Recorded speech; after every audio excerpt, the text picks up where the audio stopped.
एवं हरदोई शहर तक आवाज जाए कि हाँ यहाँ पे आज मीटिंग एक जनसभा हो रही है। भारत माता की। आप देखो जोश आया विधायक जी, हमारी सेवाएं बिना यही जोश आ गया पब्लिक में।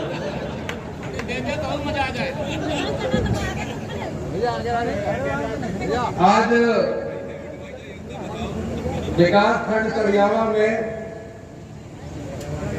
क्षेत्र पंचायत और ग्राम पंचायत द्वारा चलाई गई विकास की योजनाओं के लोकार्पण के इस कार्यक्रम के मौके पर मैं सबसे पहले इस मंच पे मौजूद क्षेत्र के लोकप्रिय विधायक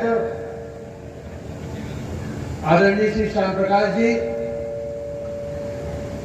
इस ब्लॉक खंड के नौजवान प्रमुख श्री रवि प्रकाश जी, हमारे मंच पे जिला पंचायत के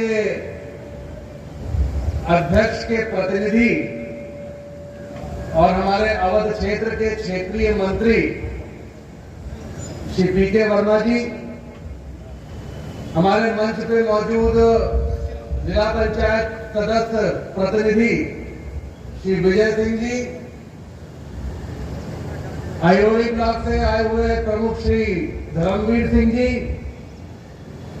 हमारे क्रय विक्रय हरदोई के जो अभी नवनिर्वाचित अध्यक्ष हुए हैं सुशील अवस्थी छोटे महाराज, हमारे मंडल के अध्यक्ष श्री महेश गुप्ता जी, श्री नागेंद्र सिंह जी, श्री मोहनीश सिंह जी, श्री आलोक गुप्ता जी, श्री अविनाश त्यागी जी, और यहाँ पे हमारे अनुज गुप्ता परसनी वाले, हमारे पाला के पुराने प्रधान अनीस, और यहाँ सभी यहाँ पे मैं देख रहा हूँ कि बड़ी संख्या में हमारे कार्यकर्ता बंधु, हमारे सभी सम्मानित प्रधान बंधु, क्षेत्र पंचायत के सदस्य, जिला पंचायत के सदस्य, और मैं तो कहूंगा कि मेरा परिवार हरदोई का ये परिवार, जिस परिवार ने पिछले 5 दशकों तक हमारा कभी साथ नहीं छोड़ा, मैं ऐसे परिवार के लोगों का यहाँ पर स्वागत करता हूँ, अभिनंदन करता हूँ। और बड़ी संख्या में मैं देख रहा हूँ हमारी माताएं बहनें जो यहाँ पे मुझे आशीर्वाद देने आई हुई हैं, उनका विशेष तौर पे मैं बहुत बहुत स्वागत करता हूँ, अभिनंदन करना चाहता हूँ। आज कड़ियावा में इस प्रांगण में ब्लॉक मुख्यालय पे आज तमाम विकास की योजनाओं का लोकार्पण हुआ है, और मैं बधाई दूंगा आपके माननीय विधायक जी को, प्रमुख जी को और सभी जनप्रतिनिधियों को कि आज करीब 8 करोड़ की इन विकास की योजनाओं के लोकार्पण के कार्यक्रम में क्षेत्र पंचायत द्वारा और ग्राम पंचायत द्वारा चलाई गई तमाम योजनाएं आज आपके सामने इस कार्यक्रम में रखी गई। और ये एक मूलभूत, ये मैं समझता हूं लोकतंत्र की ये पहली सीढ़ी है। जो ग्राम प्रधान होता है, जो क्षेत्र पंचायत का सदस्य होता है, जो जिला पंचायत का सदस्य होता है, और ये सभी जनप्रतिनिधियों की जिम्मेदारी होती है कि जो जहां पे बैठा हुआ है, जनता ने जिसको जहां बिठाया है, जहां पे उसको मौका दिया गया है, विश्वास से उसको बनाया गया है, ये सबकी जिम्मेदारी होती है कि हमें अगर जिम्मेदारी मिली है तो ये फिर हमारी जवाबदेही है कि हमारे क्षेत्र में विकास कराना और क्षेत्र में मूलभूत सुविधाओं को पहुंचाने का काम उस जनप्रतिनिधि का होता है। और मैं हरदोई में सभी जनप्रतिनिधि, चाहे वो हमारा प्रधान हो, चाहे बीडीसी मेंबर हो, जिला पंचायत का सदस्य हो, हमारे माननीय विधायकगण हो, हमारे जिला पंचायत के अध्यक्ष हो, और सभी हमारे ब्लॉक प्रमुख हो, सभी जनप्रतिनिधियों की अपेक्षा करता हूं कि जनता ने आपको मौका दिया है, जनता ने विश्वास आप पे जताया है, और आप उन चंद लोगों में आप ऐसे चुनाव जीतकर आए हैं, उन लाखों लोगों में चुनाव जीतकर आए हैं कि जनता ने आपसे विश्वास जताया है कि अगर हम आपको बना के कुर्सी पे बिठा रहे हैं तो हमारे क्षेत्र का विकास होगा, हमारे क्षेत्र की में योजनाएं लगेंगी, सरकार की योजनाएं लगेंगी। और मैं यही अपेक्षा सबसे करता हूं कि जो विश्वास जनता ने आपके ऊपर जताया है उस विश्वास पे खरा उतरना ये हमारी सबसे पहली जिम्मेदारी है, सबसे बड़ी जिम्मेदारी है। और यही मैं अपना कर्तव्य समझता हूं और सभी जनप्रतिनिधियों का ये कर्तव्य होना भी चाहिए। मैं धन्यवाद दूंगा अपने इस परिवार का जो मेरे सामने बैठा हुआ है। मुश्किल से मुश्किल घड़ियां हमारे चुनाव में आई, हमारे सामने समय देखा, हमने कठिन से कठिन चुनाव हमारे सामने आया, लेकिन मेरे इस परिवार में मेरा साथ कभी नहीं छोड़ा। इसके लिए मैं आपको बहुत बहुत धन्यवाद देता हूं, आपका बहुत आभार व्यक्त करता हूं। एक विश्वास आपका हमारे ऊपर कि जब तक आपका ये साथी आपके साथ खड़ा हुआ है तब तक मैं कभी क्षेत्र के सिर को कभी झुकने नहीं दूंगा, तुम्हारे मान सम्मान को कभी झुकने नहीं दूंगा। ये विश्वास हमारे लोगों का हमारे प्रति, और ये विश्वास एक दिन में पैदा नहीं हुआ। मैं अपने आप को खुशनसीब समझता हूं, मेरा सौभाग्य है कि जो विश्वास मेरे लोगों का, मेरे परिवार का मेरे ऊपर है, इतने लंबे राजनीतिक सफर में, क्योंकि मैं 2008 में पहली बार विधायक बना था, 2023 हो गई, करीब 15 वर्ष का मेरा राजनीतिक सफर भी हो गया। मेरे पिता का करीब 50 वर्ष पुराना सफर हो गया राजनीतिक। इतने लंबे राजनीतिक सफर में ये जो विश्वास की डोर है ना, ये बड़ी कमजोर होती है, बड़ी हल्की होती है, पतली होती है। लेकिन इस 5 दशकों के राजनीतिक सफर में मैं अपने आप को सौभाग्यशाली मानता हूं कि हमारे और आपके बीच में ये जो विश्वास की डोर है ये हमेशा मजबूत होती आई है, ये कई और मोटी होती आई है, और ये विश्वास लगातार कायम होता आया। हमने तो बहुत मुश्किल चुनाव लड़े हैं। सबसे मुश्किल चुनाव मेरे जीवन में 2017 का चुनाव था। मैं उस वक्त पार्टी में नहीं था, मैं विपक्ष से चुनाव लड़ रहा था। 2017 का विधानसभा चुनाव जब हमारी पार्टी की लहर चल रही थी प्रदेश में, 325 विधायक जीतकर आए थे भारतीय जनता पार्टी के उत्तर प्रदेश से, और जनपद में 8 में से 7 विधायक जीतकर आए भारतीय जनता पार्टी के। मैं उस पार्टी में नहीं था, मैं विपक्ष से चुनाव लड़ रहा था, लेकिन उस चुनाव में भी हमारे लोगों ने, इन सभी परिवार के लोगों ने मेरा साथ दिया और मुझे चुनाव जिता के उत्तर प्रदेश की विधानसभा पहुंचाने का काम किया था। मैं तो आज इस मंच से कहता हूं कि जो कर्ज मेरे इस घर के लोगों ने मेरे ऊपर डाला है, जब तक इस जीवन है, जब तक खून की एक बूंद भी मेरे शरीर में है, उस कर्ज को कभी मैं चुका नहीं पाऊंगा।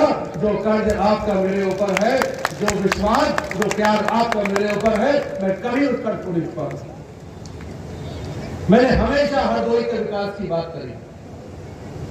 मैं जिस पद पे भी रहा, जहां भी रहा, मैंने हमेशा हरदोई के विकास की बात करी और हरदोई में कैसे योजनाओं को लाऊं, कैसे हरदोई का विकास हो, कैसे हरदोई एक आदर्श जनपद के रूप में स्थापित हो उत्तर प्रदेश में। मैंने हमेशा उस कड़ी में बात करी, चाहे वो मेडिकल कॉलेज हो। आदरणीय विधायक जी के क्षेत्र में मेडिकल कॉलेज खुला, मुझे याद है मैं समाजवादी पार्टी का विधायक बना था उस वक्त 2017 में। एयरपोर्ट पे बैठा हुआ था, उत्तर प्रदेश सरकार में चिकित्सा शिक्षा मंत्री आदरणीय गोपाल जी टंडन थे,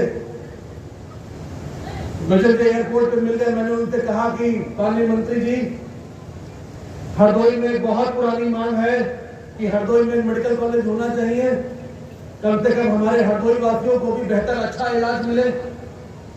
गोपाल जी टंडन मुस्कुराए, क्योंकि मैं विपक्ष का विधायक था, लेकिन उन्होंने मुझसे कहा कि मैं एक मेडिकल कॉलेज सीतापुर देने जा रहा हूं, अगर आप मुझे 20 दिन के अंदर जमीन उपलब्ध करा दोगे हरदोई में, तो मैं मेडिकल कॉलेज सीतापुर से छोड़ के हरदोई में दे दूंगा।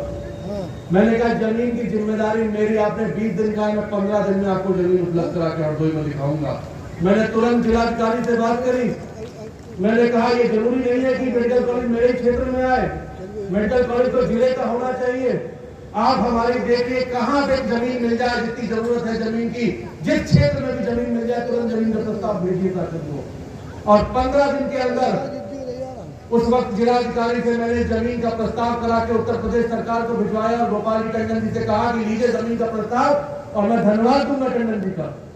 एक विपक्ष का विधायक होने के बावजूद भी उन्होंने मेरे कहने पे जो ये मेडिकल कॉलेज सीतापुर जा रहा था, उस मेडिकल कॉलेज को हरदोई में देने का काम किया। मैं धन्यवाद दूंगा सरकार का, मैं धन्यवाद दूंगा गोपाल जी का, उस वक्त के मंत्री जी का, और मैं धन्यवाद दूंगा माननीय मुख्यमंत्री जी का।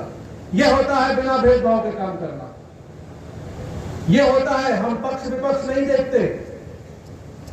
अगर विकास की बात है, अगर क्षेत्र के विकास की बात है, अगर जिले के विकास की बात है, तो हमारी सरकार ये नहीं देखती कि किसका क्षेत्र है। अगर विकास की बात होती है, अगर योजना की बात होती है, तो उस योजना को देने का काम हमारी सरकार करने का काम करती है। इसके लिए मैं माननीय मुख्यमंत्री जी का बहुत आभार व्यक्त करना चाहता हूं। मेडिकल कॉलेज की बाद बाईपास की मांग बहुत दिनों से चल रही थी हरदोई में। मैं लगातार 1 साल से विधानसभा में उठा रहा था दोनों बिंदुओं को कि बाईपास भी होना चाहिए हरदोई में। मैं गडकरी जी के पास गया, आदरणीय मंत्री जी के पास, मैंने उनसे कहा, आदरणीय मंत्री जी, हरदोई की जनता पिछले कई वर्षों से हरदोई में बाईपास की मांग कर रही है और एक बड़ी आवश्यकता हरदोई जनपद के लिए है, क्योंकि तमाम जो ट्रैफिक है वो हरदोई शहर से निकल के जाता है। अगर एक बाईपास बन जाएगा तो हरदोई का विकास भी हो जाएगा और हरदोई की बहुत पुरानी मांग भी पूरी हो जाएगी। मैं धन्यवाद दूंगा आदरणीय नितिन गडकरी जी का। मैं केवल एक बार उनसे मांगने गया था, उनसे कहने गया था, और मैं धन्यवाद दूंगा आदरणीय मंत्री जी का कि पहले मेरे एक बार कहने पर उन्होंने हरदोई में बाईपास स्वीकृत किया और आज हरदोई में बाईपास का काम चल रहा है। करीब 1400 करोड़ रुपए की लागत से बनने वाला उस बाईपास की बहुत जल्दी उसका लोकार्पण मैं आदरणीय नितिन गडकरी जी से हरदोई में कराऊंगा। ये बड़ी बड़ी चीजें जो हरदोई जनपद के लिए आवश्यक, चाहे वो शिक्षा का क्षेत्र हो, चाहे वो सड़क का क्षेत्र हो, चाहे वो बिजली का क्षेत्र हो, ये मूलभूत सुविधाएं जो एक क्षेत्र में होनी चाहिए, जो मिलनी चाहिए, जो जिले में मिलनी चाहिए, जिससे जिले की मूलभूत सुविधाओं पे सुविधाएं मिलती है, विकास होता है। मुझे खुशी है कि आज हरदोई जनपद प्रदेश में एक आदर्श जनपद के रूप में गिना जाता है। आज तमाम मानकों को अगर देख लिया जाए तो 75 जनपदों में आज हमारा हरदोई जनपद एक बहुत उच्च स्थान पे पहुंचा है इसके, और ये हम सब का कर्तव्य है, हम सब की जिम्मेदारी है कि हम सब एक साथ मिलकर कैसे हरदोई का विकास हो, कैसे हरदोई आगे बढ़े, कैसे हमारा ये जिला एक आदर्श जिले के रूप में हरदोई में पहचाना जाए, अपनी पहचान जाए। ये हम सब की जिम्मेदारी है कि हम सब उस कड़ी में आगे बढ़े। पिछले 6-6.5 वर्षों से हमारी सरकार उत्तर प्रदेश में चल रही है और मैं आदरणीय योगी जी का धन्यवाद देना चाहता हूं, आदरणीय मुख्यमंत्री जी का धन्यवाद देना चाहता हूं। समाजवादी पार्टी की सरकार थी और उस समाजवादी पार्टी की सरकार में यही उत्तर प्रदेश माफिया गुंडों के गिरफ्त में चला गया। इसी उत्तर प्रदेश में गुंडे माफिया गरीब की गर्दन दबा के उसकी जमीनों को कब्जा कर लिया करते थे। लेकिन आज क्या परिदृश्य हुआ? आज 6.5 वर्ष की हमारी सरकार में, आपको याद होगा विधानसभा का सत्र चल रहा था और हमारे मुख्यमंत्री ने विधानसभा में कहा था कि जब तक मेरा शासन उत्तर प्रदेश में है, मैं उत्तर प्रदेश में गुंडे माफियाओं को मिट्टी में मिलाने का काम करूंगा। और उन्होंने वाकई उत्तर प्रदेश में गुंडे माफियाओं को मिट्टी में मिलाने का काम किया। तो आज उत्तर प्रदेश की कानून व्यवस्था की मिसाल दी जाती है, आज उत्तर प्रदेश में कानून व्यवस्था की मिसाल दी जाती है कि अगर कानून व्यवस्था कहीं देखनी है तो जाओ, अगर उत्तर प्रदेश में जाओ, वहां पे कानून व्यवस्था देखो कैसी कानून व्यवस्था है। और कम से कम मैं ये कह सकता हूं आज खड़ा होके कि अगर योगी जी ने उत्तर आशीर्वाद देते हैं और जिनकी दुआ और आशीर्वाद से मैं चुनाव जीत कर आता हूं, और मैं सबसे पहला मेरा कर्तव्य अगर किसी के लिए है तो अपने क्षेत्र के उन गरीबों के लिए है जिन्होंने मेरा साथ दिया है। मुझे कहने में और दूसरा ये भी कोई संकोच नहीं है, मेरी माताएं बहनें बहुत बड़ी संख्या में यहाँ पे मौजूद है। मेरी जीत का एक बहुत बड़ा श्रेय, एक बहुत बड़ा योगदान अगर मैं देता हूं तो अपनी माताओं बहनों के आशीर्वाद को देता हूं कि उन्होंने मेरा खुल के साथ दिया और मुझे कभी निराश नहीं होने दिया। चाहे एक बार पुरुष ने जरूर मुझे वोट नहीं दिया होगा। और ये तुम भी सुन लो, अगर कोई कहे अपने घर की महिला को कि भैया नितिन को वोट मत देना, वो तुमसे तो कह देगी कि हाँ वोट नहीं दूंगी, लेकिन जब वोट डालने जाएंगे तो हमें जरूर वोट डालकर आएंगी, क्योंकि वो जानती है कि जब तक उसका ये बेटा मौजूद है, उसका ये भाई मौजूद है, उनका कोई बाल बाका नहीं कर सकता, उन पर कोई नजर नहीं उठा सकता। ये वो जानती है हमारी माता है। और मैं कहता हूं मेरी माताओं बहनों के आशीर्वाद की बदौलत, उनका आशीर्वाद, उनका प्यार हमेशा मेरे साथ रहा, उनका विश्वास हमेशा मेरे साथ रहा। और आज एक बहुत बड़ा कारण है कि मैं चौथी बार उत्तर प्रदेश की विधानसभा में पहुंचा हूं, चौथी बार उत्तर प्रदेश की विधानसभा में जीत कर गया। मैं आदरणीय मोदी जी का, आदरणीय प्रधानमंत्री जी का, अपने नेता का बहुत बहुत आभार व्यक्त करना चाहता हूं। उनका आग्रह, उनका धन्यवाद देना चाहता हूं। पूरे देश की महिलाओं की तरफ से उनका आग्रह, उनका धन्यवाद देना चाहता हूं कि मातृ शक्ति को बढ़ाने के लिए जो अभी हाल ही में जो सत्र उन्होंने, जहां पे उन्होंने महिला आरक्षण बिल को, मातृ शक्ति बंधन अधिनियम को उन्होंने पास कराकर देश की मातृ शक्ति को एक राजनीति के क्षेत्र में आगे बढ़ाने का काम किया है, मौका देने का काम किया है। इसके लिए मैं आदरणीय प्रधानमंत्री जी का बहुत धन्यवाद देना चाहता हूं, उनका बहुत आभार व्यक्त करना चाहता हूं। आज देश की मातृ शक्ति किसी के पीछे नहीं है। आज हमारी देश की माताएं बहनें, हमारे प्रदेश की माताएं बहनें किसी के पीछे नहीं है, किसी कीमत और किसी रेस्पेक्ट किसी पीछे नहीं है। आज आप देख लीजिए, स्वयं सहायता समूह के माध्यम से तमाम हमारी माताएं बहनें अपने पैरों पे खड़ी हुई। जो माताएं बहनें ग्रामीण क्षेत्र में रहती हैं, जिनको सरकार ने स्वयं सहायता समूह बनाकर उनको उनके पैरों पे खड़ा करने का काम किया। और आप देखिए, जिनके पास प्रतिभा है उनके कोई रोक नहीं सकता, जिनके पास काबिलियत है उन्हें कोई पीछे डिगा नहीं सकता। और मैं वंदन करता हूं, अभिनंदन करता हूं अपने माताओं बहनों का, जिन्होंने ये करके दिखाया, जिन्होंने समाज को ये दिखाया कि वो वाकई अपने पैरों पे खड़ी हो सकती हैं और वाकई अपने घर का पालन पोषण अपनी दम पे कर सकती हैं, अपनी काबिलियत से कर सकती हैं। ऐसी माताओं बहनों को मैं वंदन करना चाहता हूं। और उन्हीं माताओं बहनों के आगे बढ़ाने के लिए हमारी सरकार ने इस अधिनियम को लाए कि कम से कम राजनीति के क्षेत्र में भी वो अपनी अहम भूमिका निभाएं।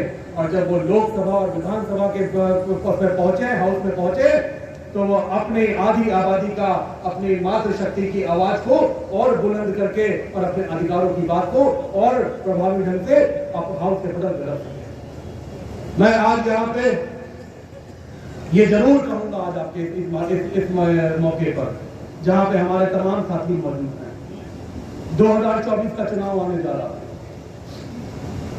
लोकसभा का चुनाव है, देश का प्रधानमंत्री किसे होना चाहिए उसके चुनने का चुनाव है, कौन इस देश को नेतृत्व दे सकता है उसके चुनने का चुनाव है, कौन इस देश को आगे बढ़ा सकता है उसके चुनने का चुनाव है, कौन इस देश की प्रतिष्ठा को बढ़ा सकता है उनके चुनने का चुनाव है, और कौन इस देश को एक प्रभावी नेतृत्व देके पूरे विश्व पटल पे इस देश को आगे बढ़ा सकता है उनके चुनने का चुनाव है। मैं आप ही लोगों से पूछना चाहता हूं, मुझे बताओ, अगर आज मैं आपसे पूछूं कि एक तरफ आदरणीय मोदी जी जो हमारे प्रधानमंत्री हैं उनको प्रधानमंत्री चुनने का चुनाव हो, और दूसरी तरफ ये जो विपक्ष के हैं, जो छुड़वैये नेता जिन पे करप्शन के आरोप है, भ्रष्टाचार के आरोप है, वो मोदी जी के सामने खड़े हो, तो मुझे बताओ देश का प्रधानमंत्री किसे बनना चाहिए?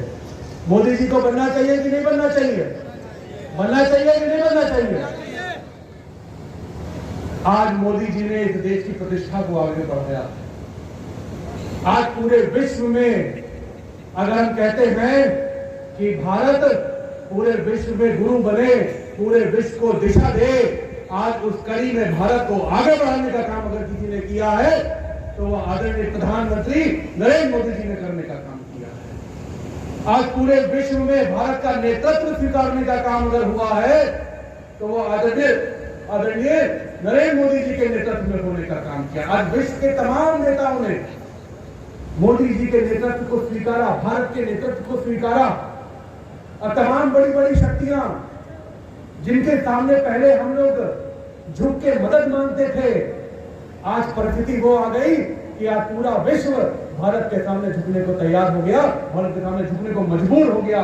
आज ये दिखाने का काम अगर किसी ने किया तो नरेंद्र मोदी जी ने करने का किया है।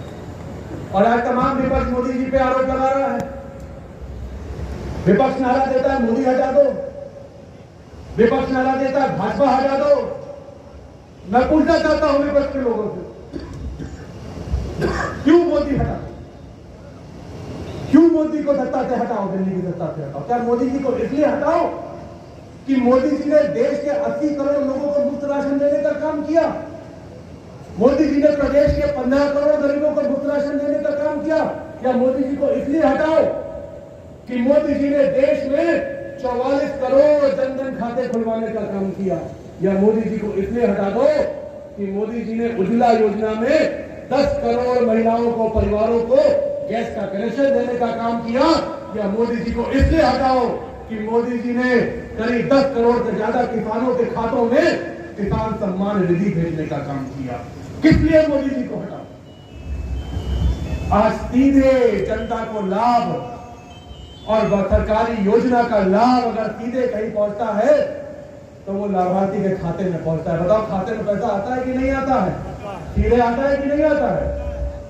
नहीं तो पहले सरकारों में क्या होता था, पैसा तो जरूर चलता था ऊपर से, लेकिन 90% पैसा बिचौलिए खा जाते थे, जिसको दलाल कहते हैं बीच में, और केवल 10% पैसा बेचारे हमारे लोगों को मिल पाता था।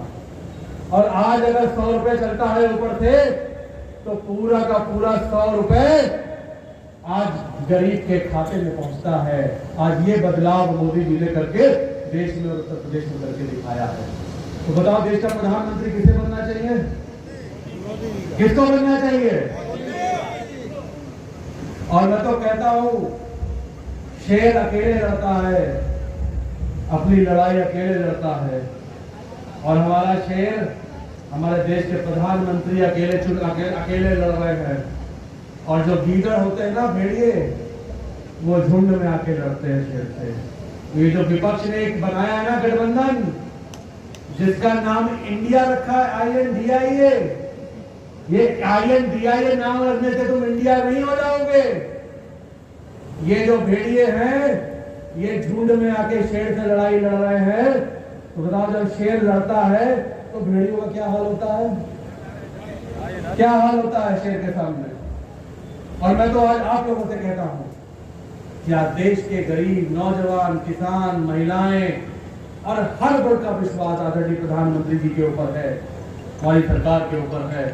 और मैं तो कहना चाहता हूं, आने वाले लोकसभा चुनाव में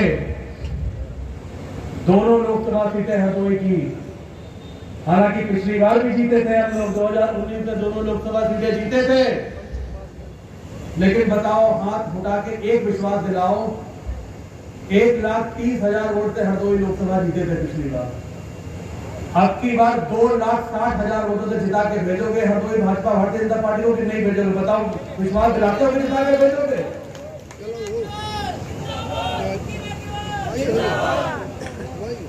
दोनों सीटें हरदोई की भारतीय जनता पार्टी इतने मतों से जीत के जाए, भारी मतों से, ऐतिहासिक मतों से जीत कर जाए कि कम से कम आपका ये बेटा सीना ठोक के ऊपर ये तो कह सके कि देखिए, हरदोई की जनता ने, हरदोई के जनमानस ने भारतीय जनता पार्टी को ऐतिहासिक जीत दिला के मोदी जी को तोहफे में अपने दोनों सांसद देने का काम किया है। तब तो हमें लगेगा कि आपका हरदोई का बेटा आपसे मदद मांगने आया है, आपसे वोट मांगने आया है, आपका सहयोग मांगने आया है।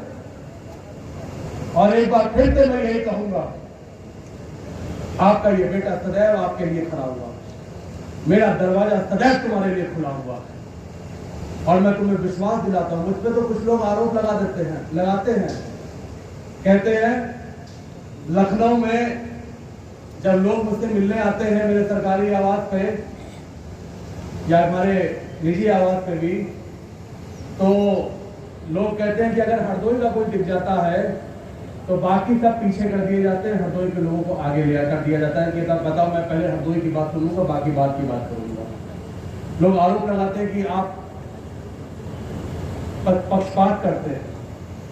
मैं इस आरोप को स्वीकारता हूं कि हां मैं पक्षपात करता हूं, क्योंकि मैं जिनकी बदौलत, मैं जिनके आशीर्वाद से आज राजनीति के इस पायदान पे खड़ा हूं, मैं पक्षपात करता हूं, करूंगा और आगे भी करता रहूंगा। जहां हरदोई की बात होगी सबसे पहली प्राथमिकता मैं हरदोई को दूंगा, बाकी सबको बाद में करूंगा। मैं ये पक्षपात करता रहूंगा